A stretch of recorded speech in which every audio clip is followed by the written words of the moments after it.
Olá, muito bom dia, muito obrigado mais uma vez pela sua companhia. Está começando mais um programa Agronegócio. Eu desejo a você um dia de muita paz, muita saúde. E no programa de hoje nós vamos falar do mercado da soja, exportação e importação. Vamos comentar também do mercado do leite spot, que é aquele leite comercializado entre os laticínios e que sofreu um reajuste positivo. Você vai ficar com o comentário do Dr. Leandro Marmo. Ele é sócio e CEO da João Domingos Advogados e ele vai comentar da recuperação judicial da gigante AgroGalaxy. Vamos falar dos mercados do MAP e também do DAP. E eu vou conversar com a doutora Mara Rúbia Ferreira de Freitas, farmacêutica, clínica especializada em homeopatia, fitoterapia e ayurvédica. E ela também é especialista em cosmetologia e ortomolecular. E nós vamos falar como melhorar o nosso intestino e prevenir vários desequilíbrios através de hábitos de vida saudáveis. O programa Agronegócio já está no ar.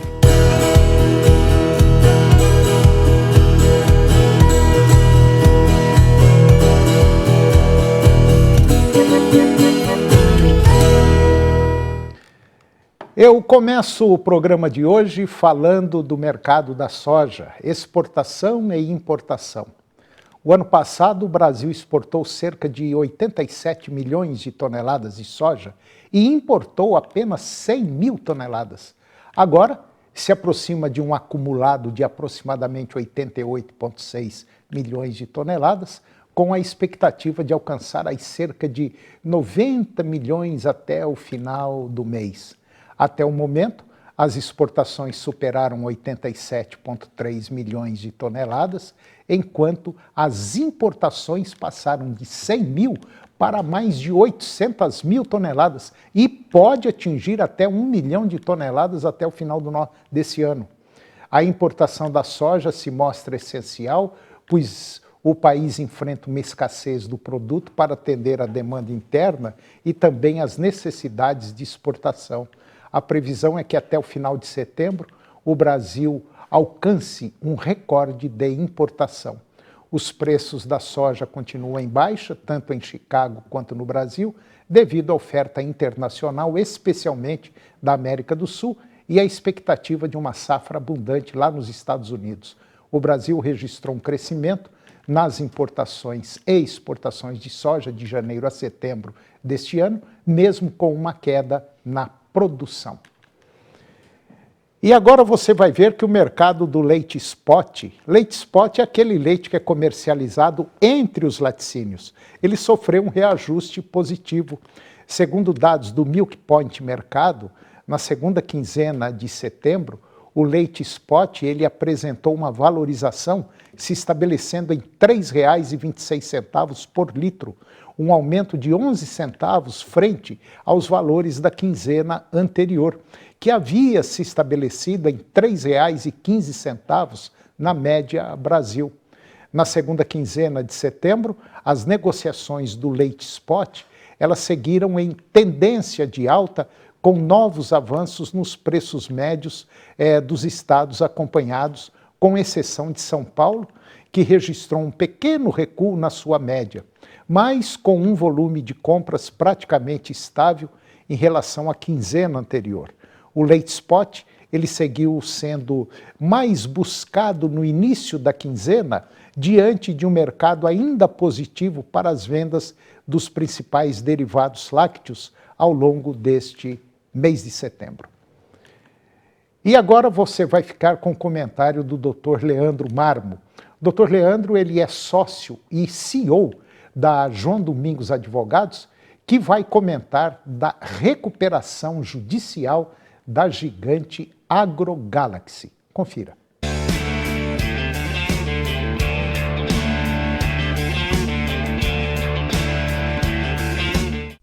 Como fica a situação dos produtores rurais que já adquiriram insumos agrícolas da AgroGalaxy, agora que essa gigante do agronegócio entrou em recuperação judicial?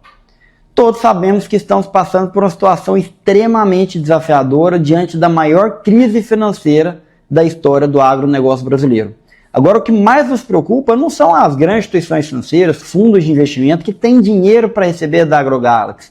O que mais nos preocupa neste momento são aqueles produtores que já pagaram, já entregaram dinheiro para a empresa e estão até hoje aguardando a entrega dos insumos para fazerem o plantio aí da safra 24-25 e, pelos relatos que nós estamos recebendo, até hoje não receberam esses insumos. O que fazer agora diante dessa situação? A primeira dica é que você procure ao máximo conseguir uma negociação amigavelmente para que a empresa cumpra com o que foi acordado e consiga lhe entregar esses insumos. Porque se você não conseguir de forma extrajudicial, de forma amigável, você estará numa situação muito difícil. Por quê? Como que funciona o plano de recuperação? Nos próximos 60 dias, a empresa vai apresentar o plano de recuperação judicial e ela vai trazer uma relação de todos os credores. O juiz vai determinar essa publicação desse edital com a relação de todos os credores e o valor que cada um tem para receber. E é importante que você tenha muita atenção, para que quando sair esse edital, você verificar se seu crédito está lá e o valor que está sendo apontado está correto. Porque se tiver algum erro, você deverá impugnar para que seja ajustado aquilo adequadamente. E aí você vai ter que esperar, ter que ter paciência, porque provavelmente levará alguns anos até receber o seu crédito. Por quê? Porque os maiores credores, as instituições financeiras e os fundos, eles terão preferência legal sobre você. Com toda certeza eles constituíram garantias reais, hipotecas, alienações fiduciárias, e você tem ainda credores trabalhistas, fiscais. Pela lei, todos esses terão prioridade no recebimento, infelizmente. Então, ou você vai ficar anos aguardando, ou também uma segunda alternativa que você poderá ter é de recorrer a um mercado secundário. Há muitos fundos de investimento que compram com deságio créditos de quem está habilitado ali para esperar o recebimento de um crédito dentro de uma recuperação judicial. Você vai receber menos, mas poderá ser uma alternativa para tentar minimizar esse prejuízo e colocar algum dinheiro a mais no caixa neste momento. Você que está nos acompanhando aqui, eu gostaria de ouvir a sua opinião. Diante desse cenário tão desafiador da AgroGalaxy, o que você está achando? Você chegou a comprar da AgroGalaxy, já pagou algo, não pagou, recebeu os insumos ou ainda está aguardando? Deixe aqui seu comentário. Muito obrigado.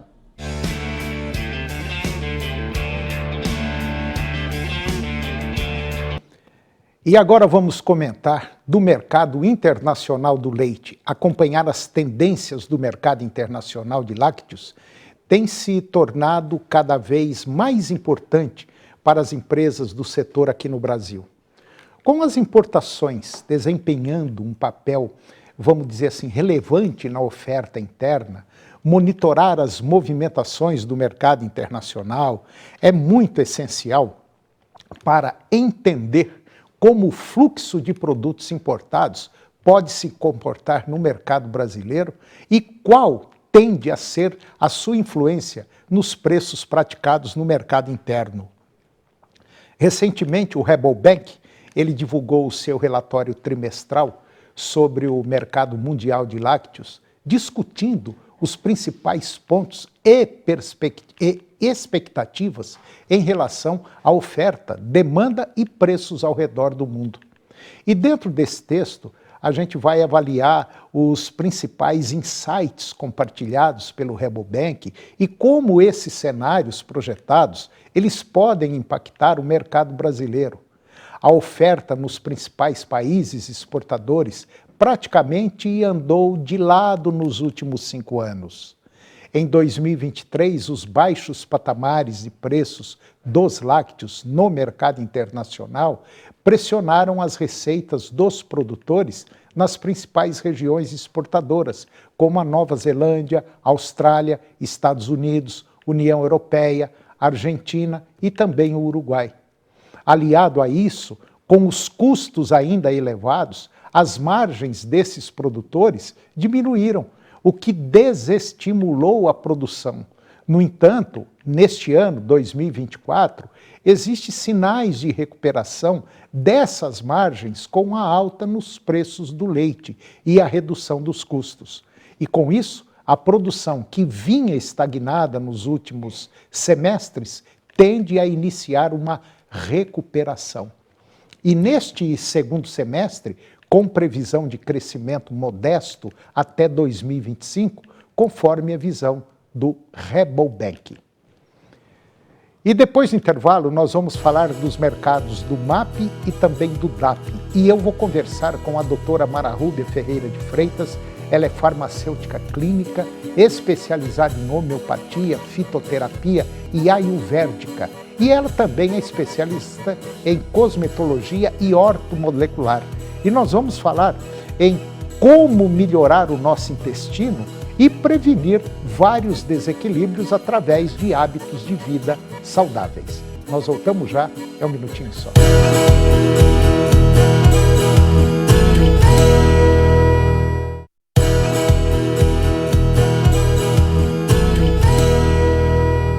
Nós estamos de volta e agora vamos falar dos mercados do MAP e também do DAP. Segundo o relatório do Rabobank, o mercado de ureia permanece sem uma direção clara para os preços, resultando em volatilidade devido a diversos fatores, como interrupção na produção lá do Egito e as incertezas em relação à demanda da Índia. A produção no Egito ela foi afetada por problemas de fornecimento de gás, elevando o preço da ureia de $290 por tonelada no mês de maio para $363 a tonelada. Além disso, os preços do gás natural na Europa também aumentaram, impactando o custo de produção. Mas a demanda fraca em regiões como a Europa e o Brasil podem segurar o avanço desses preços.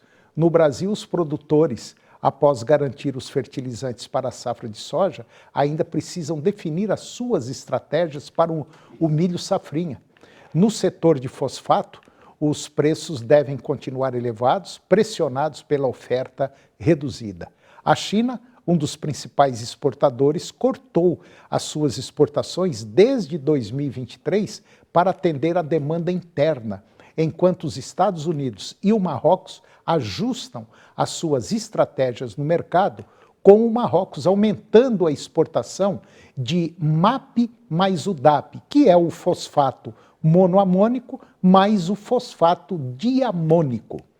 Apesar do retorno parcial da China ao mercado, a oferta global de fosfato continua abaixo da média, mantendo os preços altos e limitando a demanda. Já no mercado de potássio, a oferta abundante tem empurrado os preços para níveis próximos ao piso. Entre janeiro e agosto deste ano, os preços caíram 13%, ficando nos mesmos patamares de 2020 e 2021. A renegociação de contratos pela Índia e também pela China, com preços 12% menores, também impactou o mercado brasileiro, que comprou potássio abaixo dos $300 por tonelada. Embora as importações tenham sido elevadas no primeiro semestre, a demanda futura não deve manter o ritmo, o que pode forçar a redução de produção pelas empresas. E agora eu vou conversar com a doutora Mara Rúbia Ferreira de Freitas. A doutora Mara, ela é farmacêutica clínica, ela é especializada em homeopatia, fitoterapia, ayurvédica, ela é também especialista em cosmetologia e ortomolecular. E nós vamos falar de um tema interessante, nós vamos falar em como melhorar o nosso intestino e prevenir vários desequilíbrios através de hábitos de vida saudáveis. Doutora Mara Rúbia, muito obrigado pela sua presença, muito bom dia. É um prazer tê-la aqui, tá tudo bem? Tudo bem, graças a Deus. Bom dia para você, bom dia para todos. Então tá bom. Doutora Mara, muita gente tem problema, vamos dizer, desequilíbrio intestinal. Ora funciona bem, ora não funciona, é uma comida desequilibrada, é uma vida, um corre-corre maluco. Tudo isso parece que faz esse intestino, que é considerado assim, parece que é o segundo coração, né? Segundo cérebro. Segundo cérebro, né? Segundo cérebro. Segundo cérebro. Ele vem assim, bem desequilibrado de maneira geral, em basicamente quase todo mundo, né? Porque hoje, como a gente sabe, os hábitos inadequados, né? muitas pessoas alimentam mal, né? Muitas vezes não tem um horário regular de alimentação, alimentação industrializada, baixa em vitaminas, em minerais, em legumes, frutas, como a gente diz, em pré-bióticos e probióticos, né? Então, assim, isso faz com que a gente realmente desequilibre todo o nosso sistema intestinal e, com isso, desequilibre a nossa flora, que a gente fala. Ou, muitas vezes, nós temos uma desbiose intestinal, que é um desequilíbrio entre as bactérias boas e as bactérias ruins. E, com isso, devido a esses maus hábitos, devido ao estresse, ansiedade também, que provoca muito esse desequilíbrio. E como a gente sabe que nosso intestino, quer dizer, nosso sistema digestivo de uma forma geral, ela é um dos primeiros passos para a doença. Quando você começa a desequilibrar esse eixo digestivo intestinal, surgem várias doenças, consequência desse desequilíbrio, aí principalmente no intestino. Mas claro que começa na boca, começa em todo o processo digestivo, né? Porque de maneira geral é ele que separa as coisas boas das coisas ruins. O que vai ser absorvido ou não. Ou não, né? E é ele que faz esse equilíbrio, esse balanço, né? Esse balanço. Se você tem muitas bactérias ruins, mais do que as boas, devido a esses maus hábitos, você vai ter um problema, uma inflamação intestinal, uma colite. Hoje tem muito aumento da permeabilidade do intestino, essa desbiose que a gente chama, né? E muitas vezes a doença de Crohn, que são doenças que evoluem mais para casos mais complicados, né? Inclusive, principalmente para mães que têm bebês, né? Criança novinha aí, 1 mês, 2 meses, 10 dias, uma mãe com um descontrole intestinal causa um problema sério também na criança, né? Na criança, ela pode já através nascer, do leite, né? Ela já pode nascer com alguns probleminhas, né? De saúde, fermentação, a criança vai apresentar gases, né? Isso tudo depende da alimentação da mãe e de como essa mãe está, e como esse intestino dela está, como esse sistema digestivo, no geral, está também, né? Então, e hoje a gente sabe também que o nosso intestino, como é o nosso segundo cérebro, produz muitos neurotransmissores, serotonina. Então, que a gente sabe que a gente ter um equilíbrio emocional, você precisa estar com o equilíbrio desses hormônios, né? E ali é produzido muito mais esses neurotransmissores do que no próprio cérebro. Então, por isso a gente fala que a pessoa que tem um desequilíbrio aí, ela está, como diz, tá falado, né? Que a gente fala até que está enfesado, né? Além de estar com isso, ela está com um distúrbio. Muitas vezes, vários distúrbios psiquiátricos surgem devido a esse problema do intestinal. Bom, existem uma série de plantas medicinais que pode, vamos dizer assim, ajudar ou até resolver o problema, mas desde que a pessoa também queira e seguir todos os passos, né? Certo. É preciso, assim, como a gente, não sei se a gente vai falar daqui a pouco, mas a questão de os pré-bióticos e os probióticos, né? Tá, então aproveitando, o que é o pré e o que é o pró? O pré-biótico são alimentos, são, por exemplo, frutas, verduras. Esse é o pré. São pré-bióticos. Elas têm, por exemplo, a aveia, são vários desses suplementos que a gente chama, aliás, são fibras, né? Fibras, principalmente fibras solúveis, que são considerados pré-bióticos, que vão melhorar toda essa questão do intestino. Você vai alimentar as boas bactérias. Aveia, chia, linhaça, essas fibras e muitos alimentos, verduras e frutas, né, são considerados pré-bióticos. E os probióticos já são os próprios micro-organismos vivos, né? Por exemplo, um lactobacillus, são coisas que vão, depois, quando você já tem um problema mais instalado, necessário para o equilíbrio dessa flora, né? Dessa questão do intestino estar com a sua flora equilibrada. Tá. Agora, voltando para as plantas medicinais, por exemplo, erva doce, camomila, hortelã, o chá disso aí. Esse chá ele vai melhorar, vai equilibrar bastante seu processo digestivo, no geral, né? Muitos desses alimentos, você pode tomar o chá deles, que vai agir tanto na questão das mucosas, melhorando, como anti-inflamatório dessas mucosas, tanto do estômago como do intestino, né? Então, isso aí vai melhorar a produção desses... Entendi.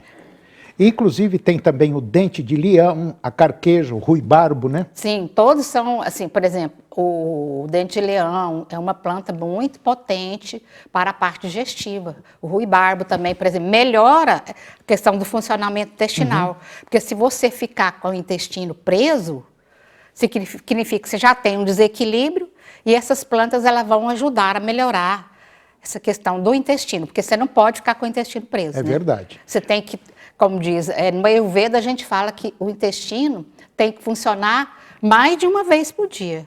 De acordo com o que você come, você tem que eliminar. Então, se você come 2, 3 vezes, você teria que eliminar também 2, 3 vezes. Mas tem gente aí que passa às vezes 3, 4 dias sem ir ao banheiro. E muitas pessoas acham que é normal. Mas não é normal. Não tem noção nenhuma. É verdade. E agora falta beber água, né? Muitas pessoas não bebem água. E a falta da água faz com que tenha o ressecamento, né? É verdade. E a pessoa prende o intestino, muitas vezes por falta de água. Aí tem a sene. Sene, né? Cáscara sagrada e a cássia fístula. Todos esses 3 são os que ajudam mais na questão do intestino mesmo, para soltar o intestino, caso a pessoa necessite, caso que ela esteja já com uma prisão de ventre. Então, essas plantas aí vai ajudar nesses casos. E tem também o consumo de fibras, né? Fibras, que é muito importante. A psyllium, né? A linhaça. O plantago psyllium é uma planta, por exemplo, que é maravilhosa para essa parte intestinal. Plantago psyllium, linhaça, vitaminas para o intestino, vitamina C, B e A. A vitamina C e a vitamina E são uma das mais importantes para o funcionamento intestinal. Muitas vezes a pessoa tem um desequilíbrio dessas vitaminas no corpo e muitas vezes ela tem qualquer problema relacionado à sua digestão, ou então falta essas vitaminas no processo de enzimas, né? Muitas vezes a carência delas vai prejudicar o funcionamento do intestino. Doutora Mara, a gente estava falando aí que tem pessoas que às vezes ficam 2, 3, 4 dias sem ir ao banheiro. Até a senhora falou, e tem pessoas que acham isso aí normal. Normal. Quer dizer, a hora que ele estiver lá com seus 45, 50, 60 anos, é aí que a pancada vem, né? Porque aí o metabolismo fica mais lento, né? Então, é muito importante a pessoa observar e dar atenção para esse intestino, porque o nosso intestino é realmente muito importante. Hoje tem estudos mostrando, né, que muitas e muitas doenças surgem devido a esse desequilíbrio, quer dizer, essa desbiose intestinal. Então, evitar todos esses alimentos que a gente sabe que são prejudiciais, como os industrializados, né? Como essa gama de conservantes. Agora, e tem isso aí também... que também piora, né? Eu estava observando outro dia, tem alguns alimentos que as pessoas... tem alguns alimentos que fazem até mal para as pessoas, prendendo o intestino, né? Exatamente. A pessoa, às vezes, gosta daquele tipo de alimento, ou comida, ou doce, seja lá o que for, só que aquele alimento é prejudicial a ele. Então, ele tem que observar isso também, começar a observar, falar qual que é o bom e qual que é o ruim para mim, né? A individualidade, né? Isso que a gente sempre fala. Que cada um cada ser é diferente. Então, nem sempre o que é bom para um é bom para o outro. É verdade. Então, você tem que analisar o que... Por isso que às vezes as pessoas falam, né? As mais vezes falavam, eu não posso isso, eu não posso aquilo, que me faz mal. E realmente acontece. É verdade. Realmente, nem tudo é bom para todo mundo. É verdade. Você tem que se observar para você saber se alimentar, saber seus hábitos de vida que são bons para você, fazer os exercícios físicos, que vai ajudar muito no metabolismo, fazer os exercícios mentais, né? Como a meditação, yoga, tudo ajuda. Na realidade, nós somos um ser complexo, né? É verdade. Bom, eu conversei com a doutora Mara Rúbia Ferreira de Freitas e nós falamos sobre a parte de como melhorar o intestino e prevenir vários desequilíbrios através de hábitos de vida saudáveis. E aqui ela falou uma série de chás que a gente pode tomar, e inclusive você pode até comprar esses sachês em supermercado, que tem umas marcas muito boas, e passar a fazer uso disso aí, pode ter certeza que vai melhorar muito. Doutora Mara Rubia, mais uma vez, muito obrigado pela sua presença, foi um prazer tê-la aqui, e até a próxima. Muito obrigada a você, obrigada a todo mundo. Obrigado. E o programa de hoje chegou ao fim, e eu termino o nosso programa com a seguinte frase: a disciplina é a ponte entre metas e resultados. Muito obrigado pela sua companhia, que Deus os abençoe e até o próximo programa.